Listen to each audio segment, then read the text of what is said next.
बात करते हैं, मैं बताता हूँ जातवाद का दर्द। हाँ, हम लोग कर रहे हैं ना, हम लोग कर रहे हैं, आप भी नहीं कर रहे। जो आप बैनर पे लिखे हैं उसके मुद्दे पर देखिए हमारी मांगे क्या क्या है उस पर बता दें। जातीय आरक्षण खत्म, हाँ एकदम खत्म होना चाहिए आज।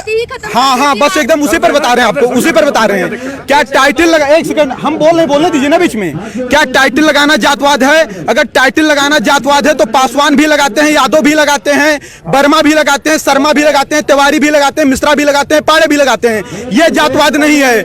आज एक तरफ हमारा अगर निमंत्रण होता है, भोजन करने के लिए जाते हैं बफर सिस्टम में, भोजन किसने बनाया क्या पूछते हैं, हमारे बगल में किसने रोटी उठाई क्या पूछते हैं, हम साथ में भोजन करते हैं, किसी की जात नहीं पूछते। हम एक कॉलेज में जब एक मिनट ध्यान से, जब हम कॉलेज में एडमिशन लेते हैं और किसी भी बच्चे से मित्रता करते हैं तो उसकी जात नहीं पूछते।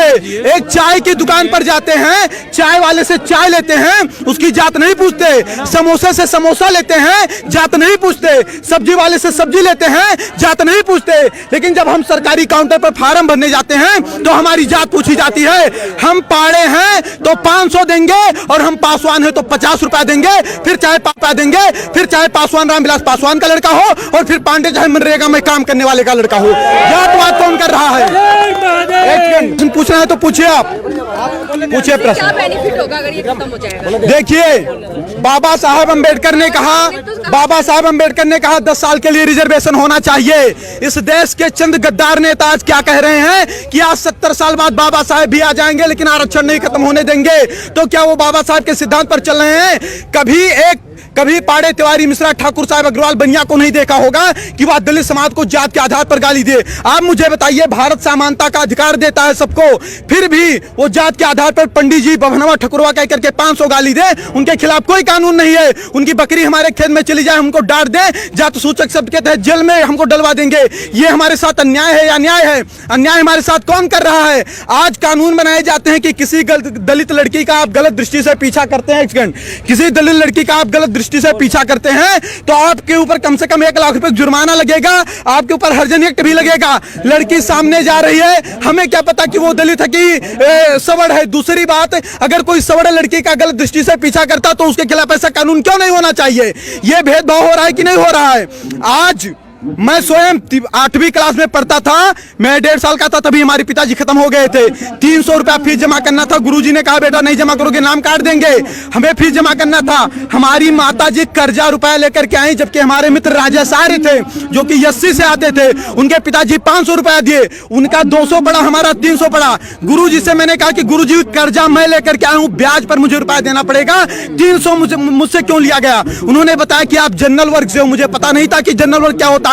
अब सोचिए आप, जातवाद की बीज कहां से पैदा हुई? हम उस आर्य के साथ बैठते थे, भोजन करते थे, खाना खाते थे, साथ में पढ़ने जाते थे। हमने जातवाद नहीं किया, लेकिन हम पाड़े थे इसलिए 300 रुपया लिया गया, हम ब्याज पर लेकर आए थे, भुखमरी के कगार पर थे, ये हमसे नहीं पूछा गया। जात के आधार पर तो शोषण हमारा हो रहा है 70 साल। आप बताइए, एक छोटी सी बात बताइएगा, भारत का संविधान कहता है, एक वहां देख के बोलो ना, भारत का संविधान कहता है कि अगर किसी का बाप 302 करेगा तो उसकी सजा उसके बाप को मिलेगी, बेटे को नहीं मिलेगी। सही कह रहा हूं, गलत कह रहा हूं? अगर मैं किसी का मर्डर करता हूं तो उसकी सजा मेरे भाई को मिलेगी या मुझे मिलेगी? किसे मिलेगी? मुझे मिलेगी ना।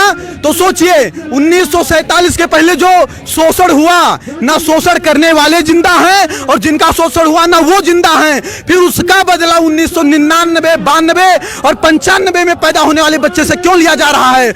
आज अगर 70 साल से सारे नेताओं के भाषण सुन लीजिए, क्या कहते हैं कि यह सरकार दलितों की है, पिछड़ों की है, शोषितों की है, वंचितों की है।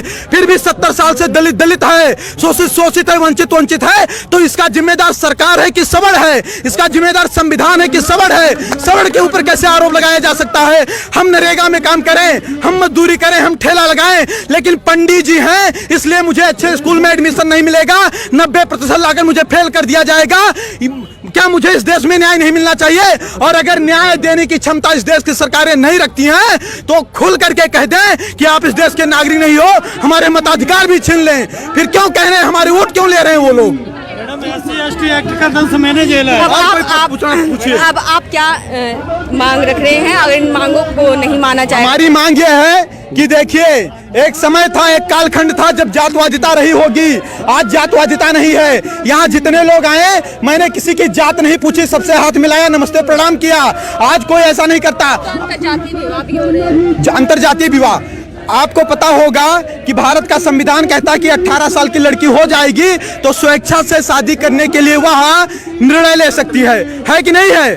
तो अब शादी अंतरजातीय करना है कि जातीय करना है, वो लड़कियों के ऊपर निर्भर है। बाप उस पर दबाव नहीं बना सकता है, उस पर आप हम पर भी प्रेशर नहीं बना सकती हैं। और आपको बता दूं, अगर अंतरजातीय शादी करने से जातवाद खत्म होता तो अम्बेडकर की वाइफ भी ब्राह्मण थी, वो क्यों नहीं ब्राह्मण हो गए अम्बेडकर जी?